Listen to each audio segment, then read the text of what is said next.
Inside the mountains of northern Myanmar lies an immense concentration of one of the world's most coveted gemstones, jade. It is an act of legally facilitated theft on a grand scale. This multi-billion-dollar industry is shrouded in secrecy and corruption and controlled by some of the most notorious figures from Myanmar's military past.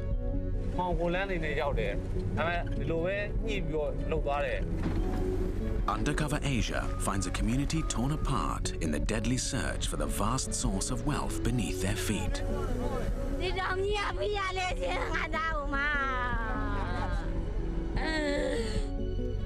And unearths a world of desperation and addiction to find out why people risk everything in their hellish quest for the Stone of Heaven.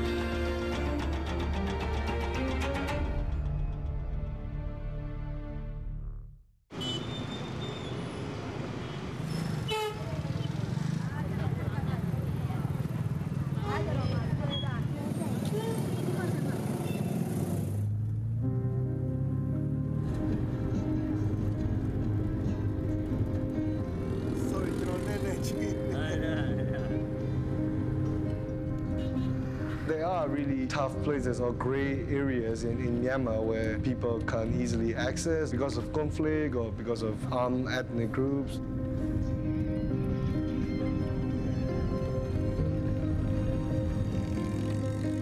The road from Myitkyina to Pakan is one of the worst roads that I've ever been through. Min Zaya-U is a photographer from Myanmar. For more than 3 years, he's been documenting the illicit jade trade in the country. His award-winning reporting has made headlines around the globe and brought the world's attention to the dire situation for many miners in Myanmar. On November the 22nd, 2015, a gigantic mound of mining waste collapsed and killed over 100 people, burying them alive as they slept.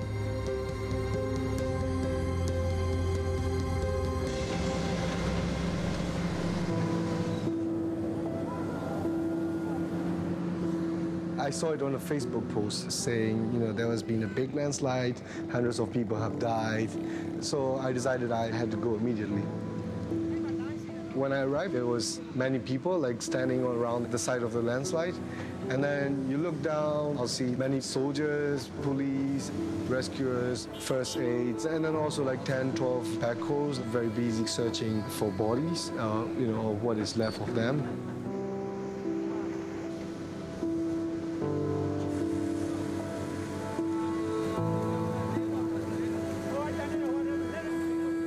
Just at the site of the excavation, there was a bag of what seems to be some human body remains inside.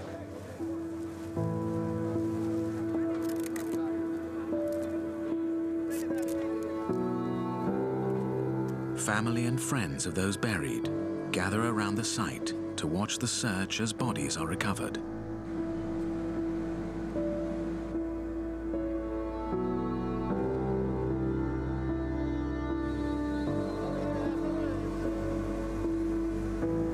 One of the victims' family, this man, both his parents were killed.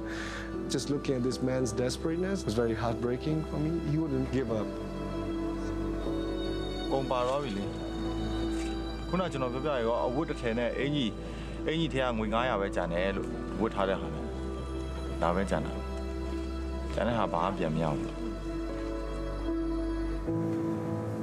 Zozoang is waiting for any sign of his parents who have been crushed by the rubble.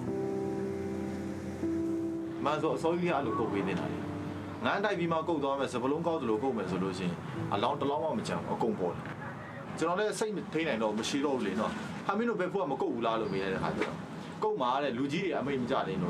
I think they were the Navy, Luigi, Luigi makes all the Yamalo. And now Jade has not yet been Yala, but who says he go away. I could now so Java Pia, the Lele, I can go so care, lonely like a Columbia. Kaya can see Nia the same channel. Do not jump your letter. Do not say about College in what Jonas Gamia Jade. Niara. Signing at the day, I go like that, you see the Trollagan. She don't know, but I'm out of the Chontolagan. For 1 year. I do not have a cannon me, Le Javi, no. I may look over no, that mainly channel to the walk, preach out of a penalty. Zozo Ang has lived in Pakant with his family his whole life. He has lost his parents, his home, and his livelihood.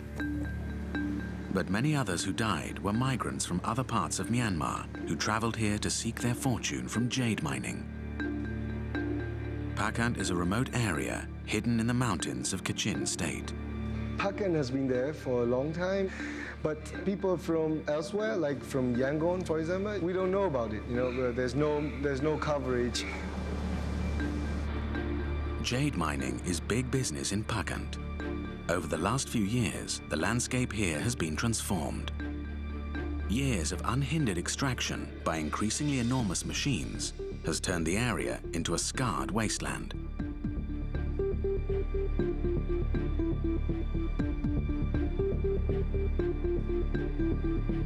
This kind of landscape in Pakant, it's almost like lunar landscape. You know, it's like half-mile mountains here and there. But the more frightening thing is when you compare the size of the human being and then these landscapes, it's just so shocking how dangerous they are working there. Jade has been mined for centuries in Kachin State. But now new techniques and new machinery brought in under the military government are extracting jade on an unprecedented scale. And local people are suffering the effects of the disintegrating landscape.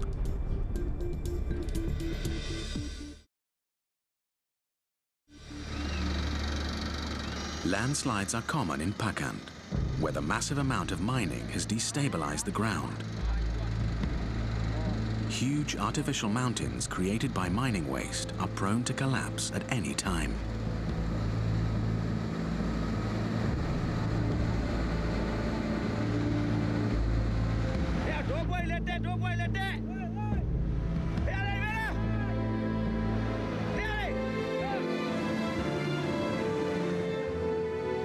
The November landslide is one of many.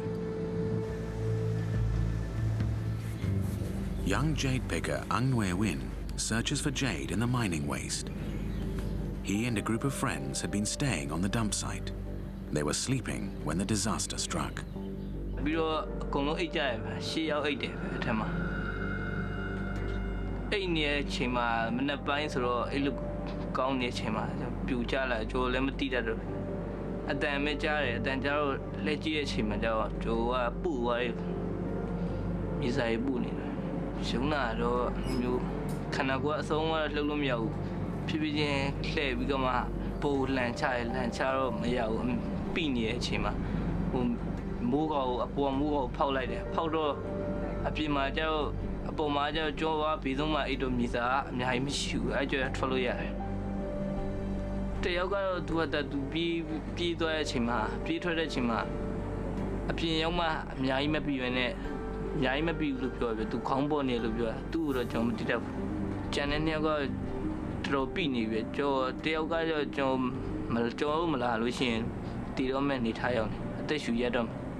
He and another boy managed to save 2 of their friends, but 4 of them didn't make it.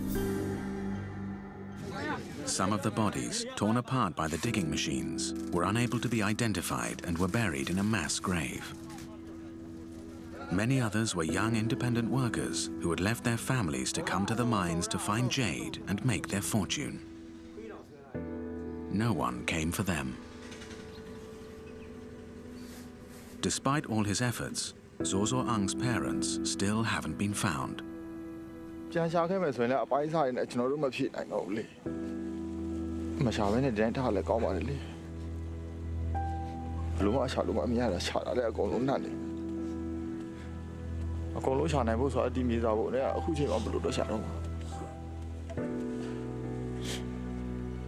mà tuy cái là cả mấy lần nó màu là màu nó tuy màu cô mi ba điều để chụp ảnh khuyên ra ta đã mi rồi nó mi ba điều tuy màu ở phía sau này lùi rồi mi ba là mới bịa đâu thì nào ạ.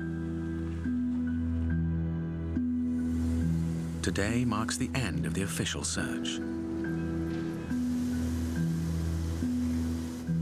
Many still have no news of their loved ones.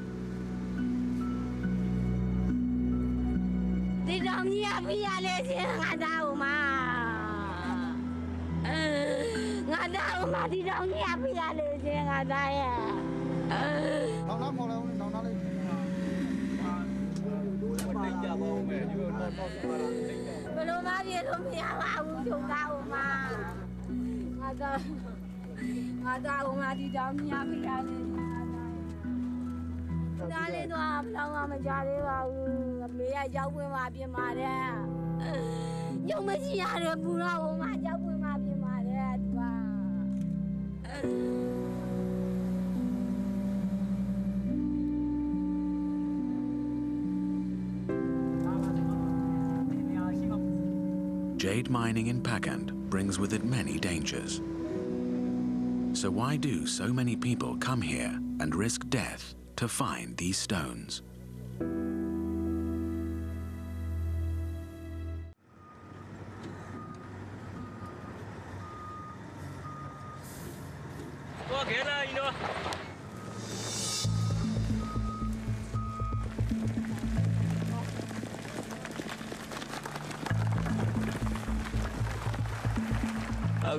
And then, Boma Enely, Misa Boma Enely, future name. Shalu Gona, Jamu Dia, Dogger Goma. Boma Dero, Machuani, Oceanomio, Boma anything. Jamu Namle or Sha Majuanoli, Omani, Kami, Joe came Hammer, Sulum, Omani. The young boy who survived the November landslide, Ang Nwe Win, is just 16 years old. Like many of the boys here, he came to the mining area of Pakand to find his fortune. Along with a group of other boys, he is provided a place to stay and food by a supervisor who takes 50% of any stone they find. Every day they set to work, searching for jade rocks in the treacherous mounds of mining waste.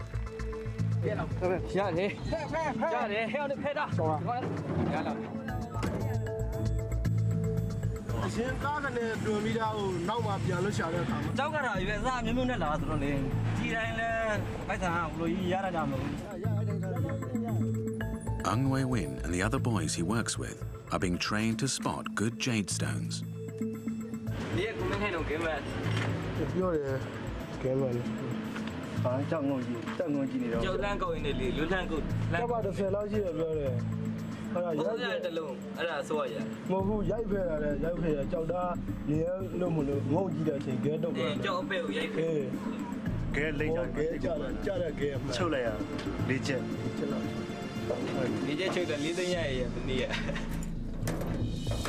For these jade pickers, the money that could be earned seems to negate the risk.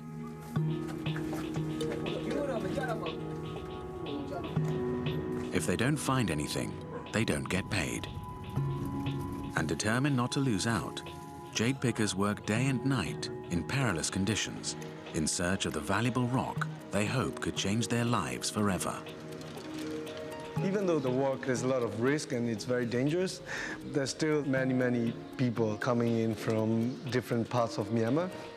I think they're just coming with, a dream to find the shortcut to wealth. In your mind, there's going to be one stone that's going to change your life.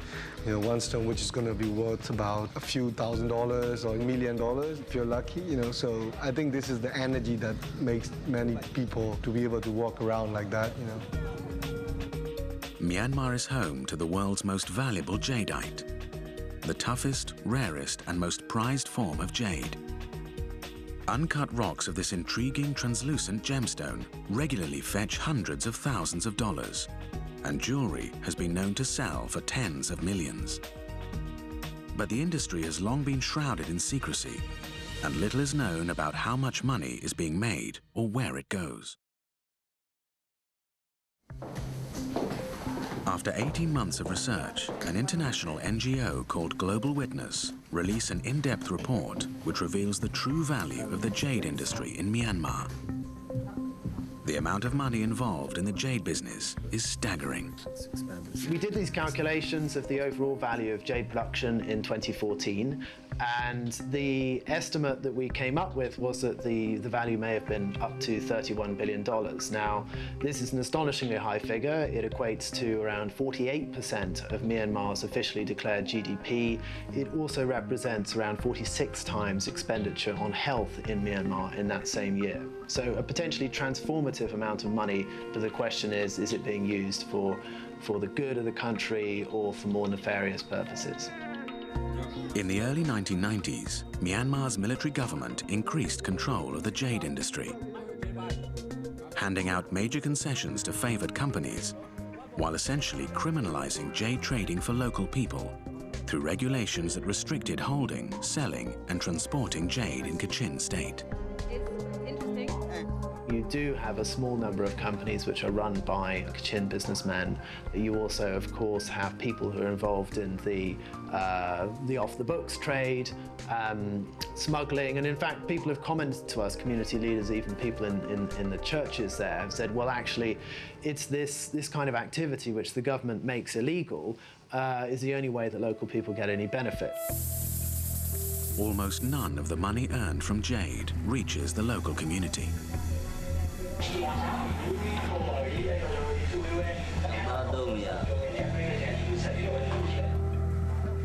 The government's restrictions on carrying jade out of Pakand means that for these small-scale jade pickers, finding a stone is only the first step.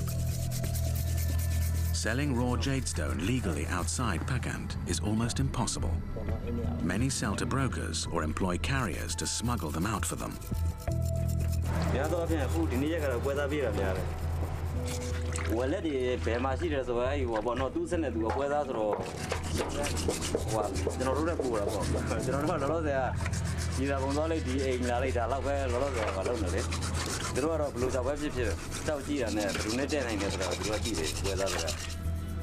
You can either risk and try and hide it yourself, or you can use smugglers or carriers who will hide the stone in one secret compartment of their car and take it away to wherever you want to send, or to Mandalay, or you can go straight to China. We meet a driver who admits he sometimes smuggles small amounts of jade from Pakand to Myitkyina, the capital of Kachin state. He tells us he wants to speak to us privately, and as soon as we get in the car, he begins to open up.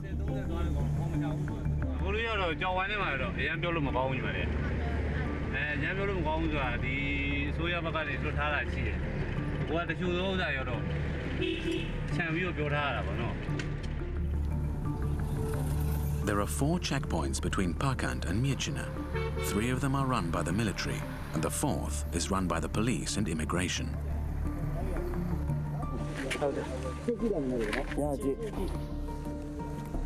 Cars going into Pakand are rarely checked, but on the way out, ordinary cars are stopped often.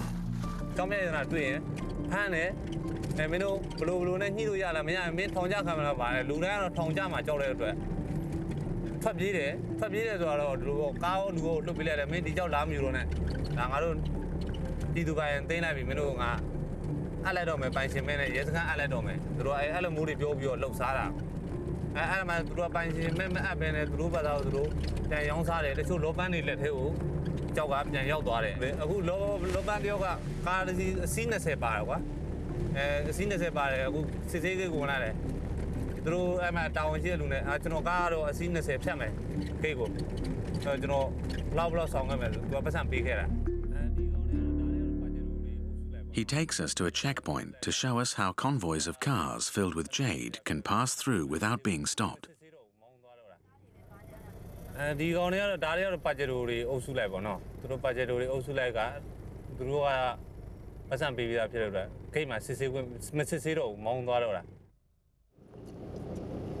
We watch the convoy pass through unchecked and then approach.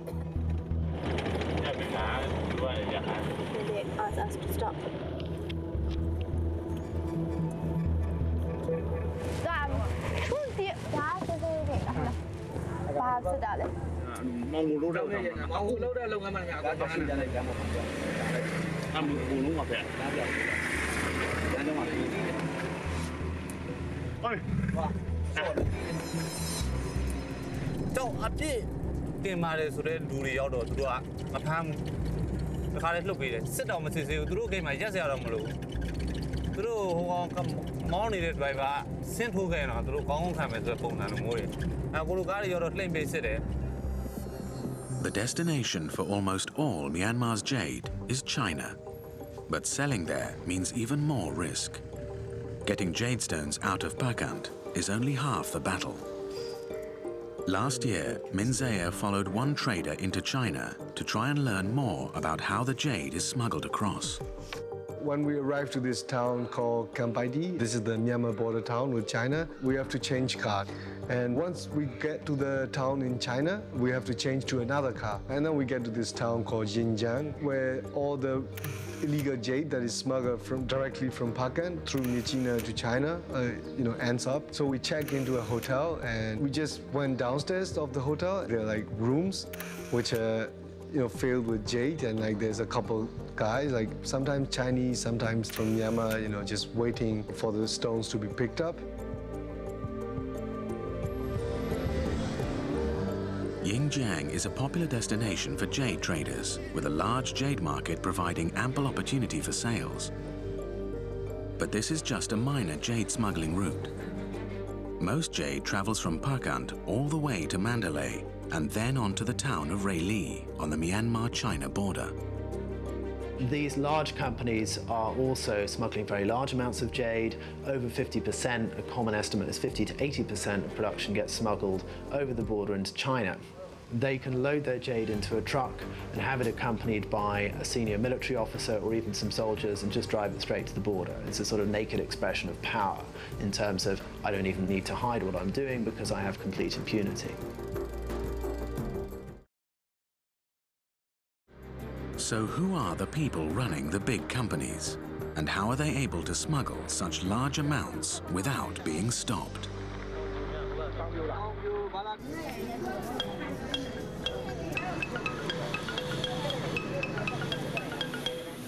Jade rocks come in all different shapes, colors and sizes. And in Mandalay, the streets are lined with jade. Hundreds of jade traders come here every day to try and sell jade to interested buyers. The highest quality goes to the Chinese buyers, who are often willing to pay higher prices for the gem they call the Stone of Heaven. Crowds bring their raw jade to the Chinese shops to be evaluated.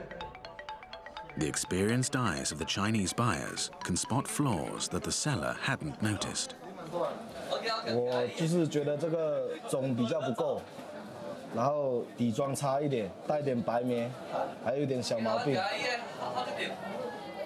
Wu Haixin is a Chinese buyer.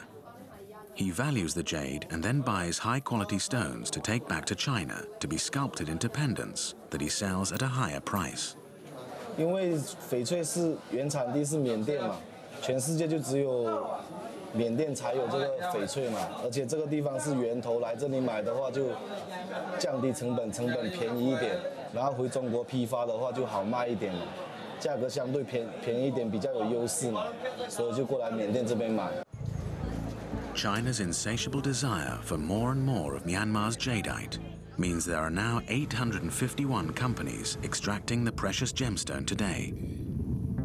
But finding detailed information about who runs them is difficult. The government has a system for allocating jade mining licenses, which on paper at least does have some rules and some kind of process. It's a kind of bidding system. However, in practice, what very many insiders have told us is that the way in which you get a jade mine concession or your capacity to get one is very much determined by the kind of connections that you have to people in power, your ability to pay people off.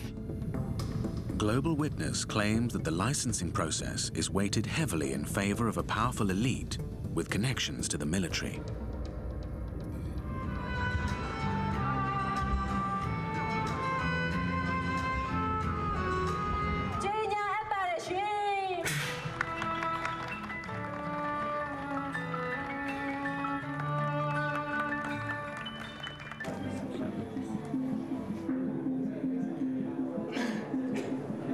ခန်းထဲကတော့တချို့ပစ္စည်းတွေတော့ဒေါ်လာ2 သိန်းဝန်းကျင်လောက်ထိရှိတယ် U Yeon Moo is the head of the Myanmar Gems and Jewelry Entrepreneurs Association, an alliance of the licensed mining companies. Yeon Moo tells us that in order to bid for a license, a recommendation from the association can help, but insists it is not necessary.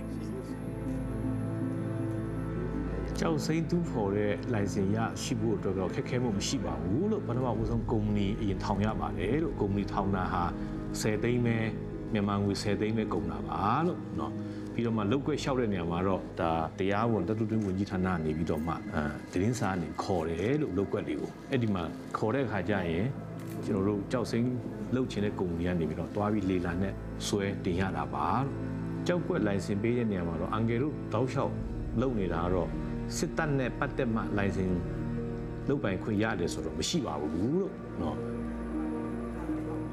Yeon Moo says he built his business without the help of political or military connections. His rapidly expanding business encompasses everything from the extraction of jade to the fine cutting, polishing, and sale of high-value jewelry. မှန်တယ်လို့တချို့ကုမ္ပဏီကတော့တူးဖော်ပြီးအရိုင်းကိုပဲဒီလေလံကြောက်မြက်ပွဲပေါ့နော်ဒီမှာရောင်းချတာပါတော့အငယ်တို့ကတော့ကိုယ်တိုင်တူးဖော်တယ်ထုတ်လုပ်တယ်ဆိုင်လုပ်တာပေါ့လို့ပကာသားဖြစ်သွားပြီလို့ဒါတော့တိတ်မတန်တော့ဘူးလို့ဒါကတော့ပစည်းပြန်လုပ်တော့မှာလို့နော်အဲ့ဒီထက်ဟာဆိုလက်ကောက်လုပ်လို့ရတာတော့လက်ကောက်တကုန်းကိုတော်လာ1000လောက်တန်ပါတယ်လို့ဒီရဲ့တုံးကအလုံးကြီးပါလို့ကီလို100လောက်ရှိတယ်လို့ဒီထက်ကနေပိုင်းထားတာကီလိုအတုံးလေးကိုဆက်ကြီးနဲ့ပိုင်းပြီးတဲ့ခါကျရင်ဒီထဲကိုလာထပ်ပြီးတော့ဒီဆက်လေးနဲ့ပြန်ထပ်ပိုင်းတာ Some have criticized Yeon Moo for being in the pocket of Chinese backers. With 90% of Myanmar's jade ending up in China, there is a strong incentive for Chinese companies to invest in the jade trade.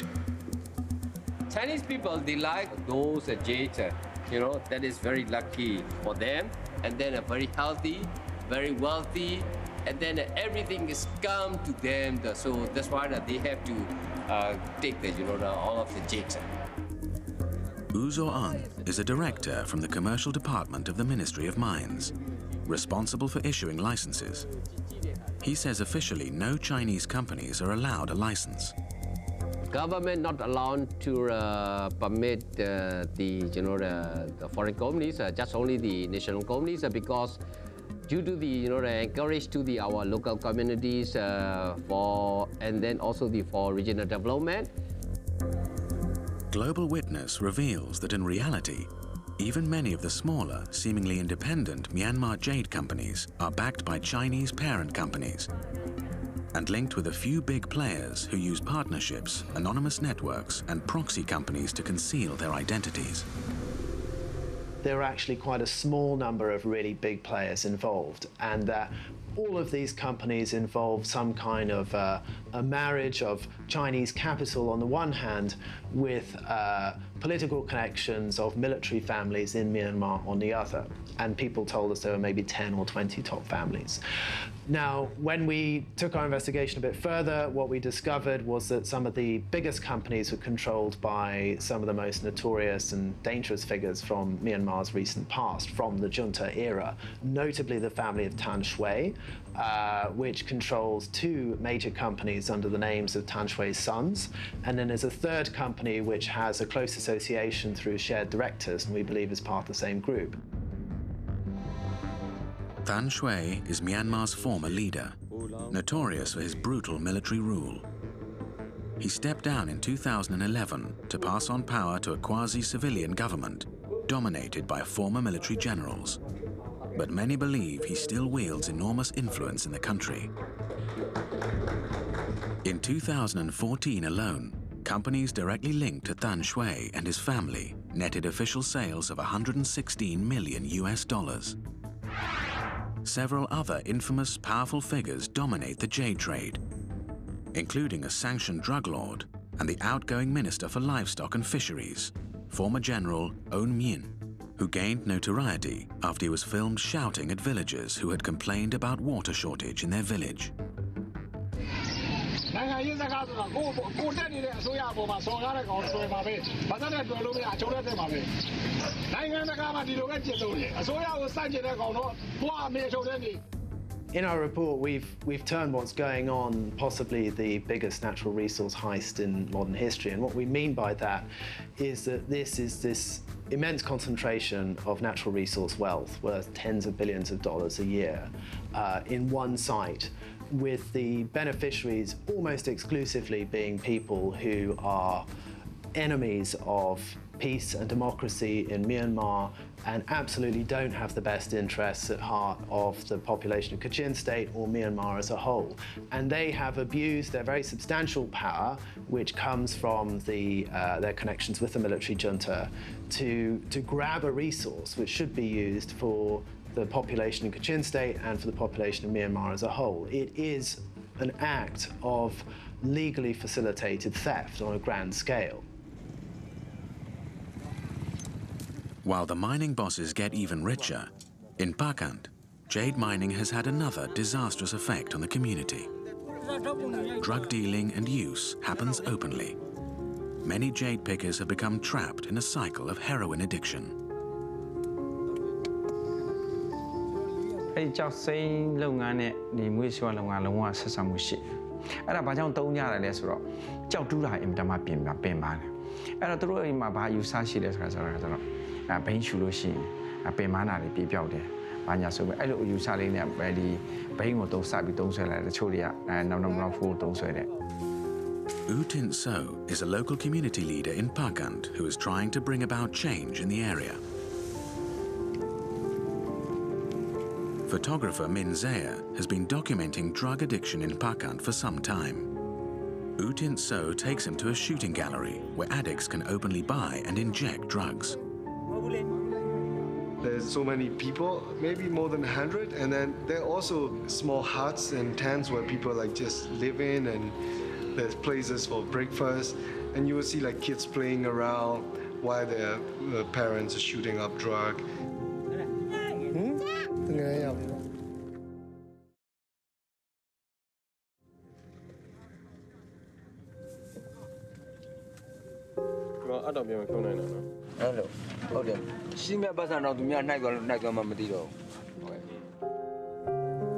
Many of these jade pickers spend all their earnings on heroin and then have to work even harder to feed their habit.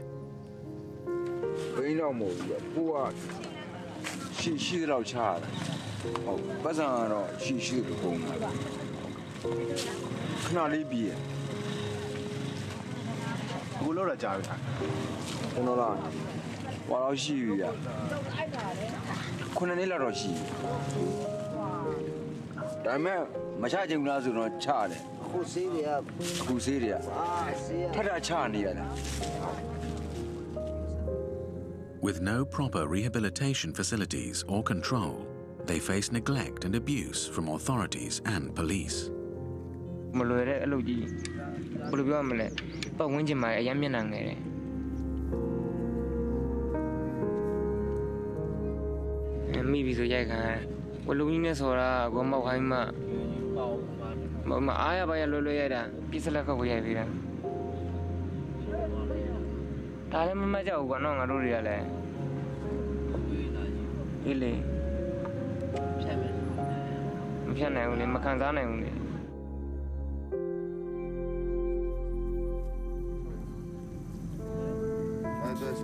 Drug addiction and death plague Pakant.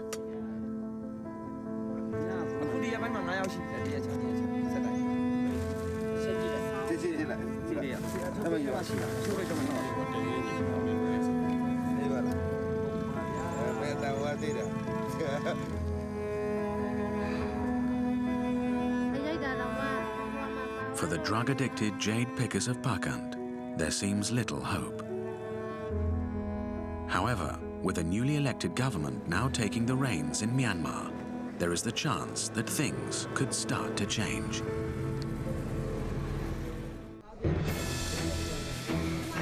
In November 2015, Myanmar held its first truly democratic election in decades, and opposition leader Aung San Suu Kyi and her party, the National League for Democracy, or NLD, swept to victory.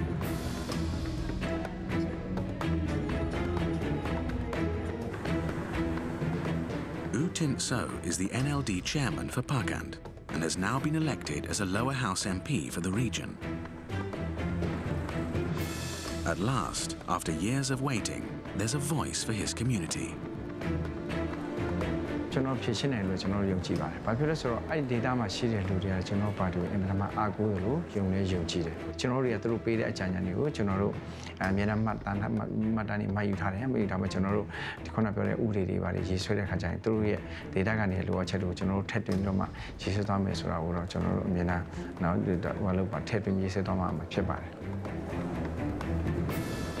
The NLD has already pledged to oversee fair distribution of the profits from natural resource extraction. But the potential changes the new government will bring with it have created concern amongst those who stand to lose out. There's now considerable political uncertainty generated by the election result, so the companies are in a tearing hurry to access as much Jade as they can as fast as possible. The people at the top table in Jade, they are there on the basis of political connections which go back to the Junta era. Now, what they're facing is a situation where the rules of the game may be about to change. There's been an election, the Junta and its successor, the quasi-civilian government which supported and protected them, has been voted out. Billions of dollars are at stake, most of which is currently going to state and military-owned enterprises. In many areas of Myanmar, the military still dominates. 25% of the seats in parliament are reserved for the military, and they maintain control in many of the ethnic areas. Despite high expectations from the new government, the NLD will face many challenges in regaining control of the Jade sector. ဒါပေမဲ့ကျွန်တော်တို့အဲ့ဒီမှာကျတော့စစ်တပ်ကနေရာတိုင်းမှာပါဝင်ပြီးတော့မှဆွဲဖက်ပြီးတော့လုံးနေရတယ်ရှိတယ်။ဘာလို့ဆိုအုပ်ချုပ်ရေးတွေမှာစနော်ဒီစစ်တပ်ကပါတယ်။နောက်ဆုံးဒီကြောင်းမြတ်တူဖို့ရေးတွေမှာစစစ်တပ်ကပါဝင်ပြီးတော့မှလုံးနေတဲ့ကိစ္စတွေအများကြီးရှိတယ်။အဲ့တော့ခုနပြောတော့အဲ့ဒီတာမှာတပ်မှရှိနေတဲ့ခါကျတော့လက်ရှိမျိုးနဲ့အုပ်ချုပ်ရေးမှုဆိုတာတပ်မှနဲ့ရှင်းလို့ရှိရင်သူက rank တအားကွာသွားတယ်။ Myanmar is an ethnically diverse country with a troubled history. One of the biggest challenges facing Aung San Suu Kyi and her new government is ending the civil war between the Myanmar army and ethnic armed groups. Kachin State is one of the worst affected regions.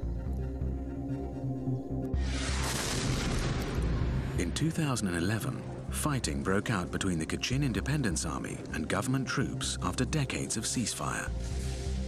Aung San Suu Kyi has promised to make ending the war a priority, but she may have a challenging task ahead. Myanmar's Jade business is very closely bound up with the conflict in Kachin State. This is the most significant armed conflict in the country. It's the government army which is in total physical control of the Jade mining areas. There's a notion about in some quarters that it's not actually possible for the government to control and administer the mines because of the conflict. It's not actually true. The government has complete physical control. Despite a long and drawn-out peace process, the war has continued relentlessly over the last 5 years, and military presence in Pakant has dramatically increased.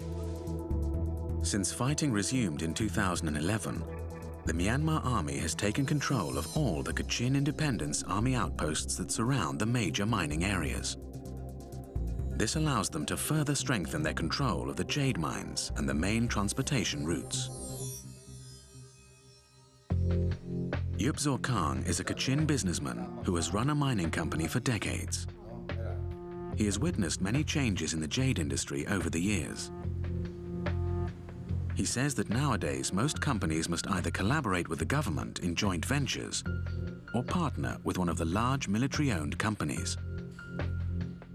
အားလုံးကတော့ဒီအခုနောက်ပိုင်းမှာကြတော့အစိုးရနဲ့ဒီလိုအကျိုးတူမလုပ်ရင်လည်းမရတဲ့အရှင်တွေဖြစ်သွားတယ်။ဘာလဲဆိုတော့ကိုပိုင်လူကွိုက်ကိုမပေးတဲ့အခါကျတော့ကျွန်တော်တို့လည်းပဲဒီအကျိုးတူလူကွိုက်ကိုရှောက်ထားနေစေရှိ He tells us the army are land grabbing and declaring mining land as military restricted areas.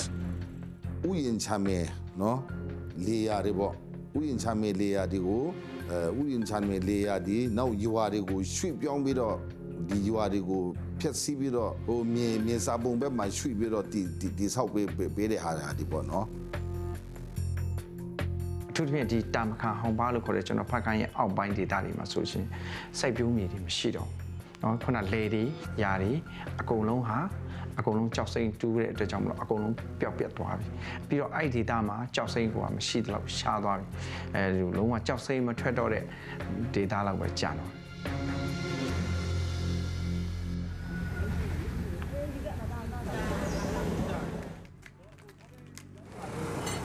With depleting farmland, there are limited options for local people to make a living. After losing his parents and his livelihood in the landslide, Zozo Ong has had to take a job driving petrol cans in and out of Pakant in order to try and rebuild his life.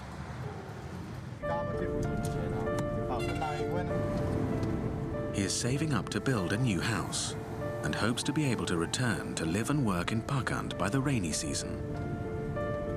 But he's worried that soon there will be nothing left.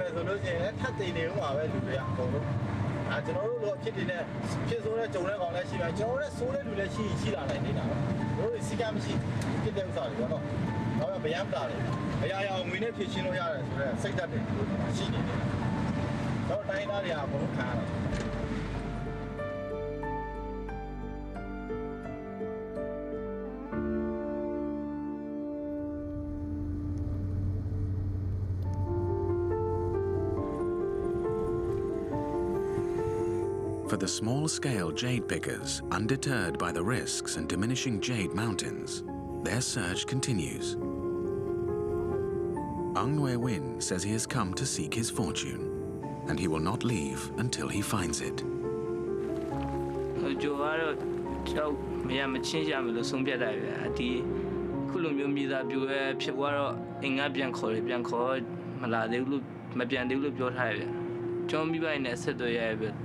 Cho assembly lo di ma pa mo phit bu lo lo ke cho sana cho chao aw yin ywa ma be pian ni pi yo sain phun la me stu sain. Even though I've been doing this story in Pakistan for a long time, it's still quite a challenging story to tell. In that trip about the landslide, you know, it was very emotional. People were sad because it was a very sensitive time, you know. So what I was thinking was, what picture do I look for? One picture to tell all the story, you know, to the suffering that they go through.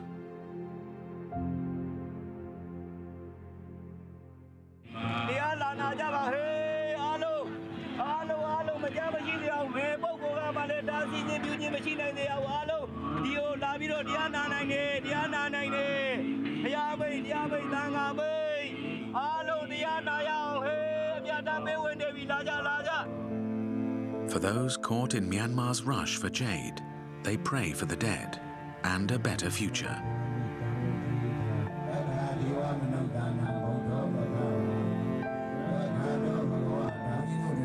Jade could transform the fortunes of the Kachin population and help drive development across Myanmar.